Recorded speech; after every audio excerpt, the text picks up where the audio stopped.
What a beautiful day, mga mi. So, ayan na nga. Kung nakikita nyo, medyo aburido na ako kasi gutom na ang momshi nyo. So, kausap pa dyan yung asawa ko. Tinatanong ko siya kung bukas pa yung restaurant nila kasi gusto kong kumain ng burger.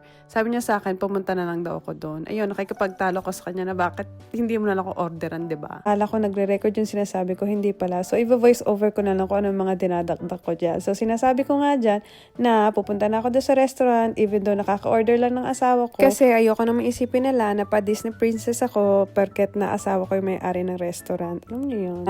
Dahil Sabado ngayon, wala masyadong tao sa kalye kasi wala nga namang school.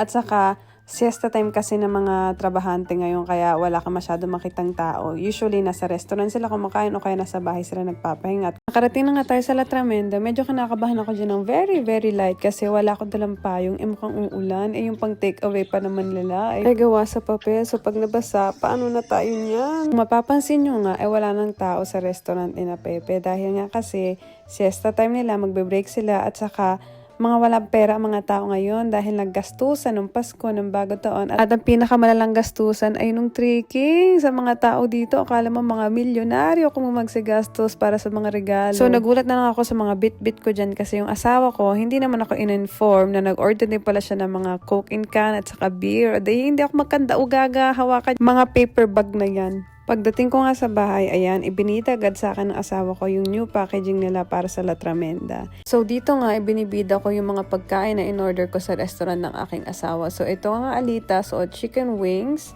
Ito naman yung burger na in-order ko para sa anak ko. Pero yung asawa ko kasi ginugulo ko kaya hindi ako makapag-vlog na maayos. Kasi tini-explain niya sa akin yung bakit daw yung ganyan yung packaging nila, ineme-neme. At hindi pa rin nga talaga siya tapos dahil mag-explain sa akin kung ano-ano pinagdadaldal niya dyan. Sabi ko, nagba-vlog ako, wag mo sirain yung aking momento. Mamaya, mababad trip na naman ako. Ito nga yung burger na lagi ko in-order pagka mo-order ako sa La Tramenda. Ang pangalan nito ay Queen Sophie. O diba? Sinimulan ko na nga yung pagkain dyan dahil kasi nararamdaman ko na unti-unti nang lalabas yung pagka-dragon ko. Kaya kailangan kumain na dahil kung hindi, madadama yung aking anak at saka yung aking asawa. So, pag ganito ngang late na ako nakakain ng lunch, usually, ang aking lunch at saka yung aking dinner ay isa na lang. So, hindi na ako kakain mamayang gabi. Siguro, magkakape na lang ako, kaya magtiti.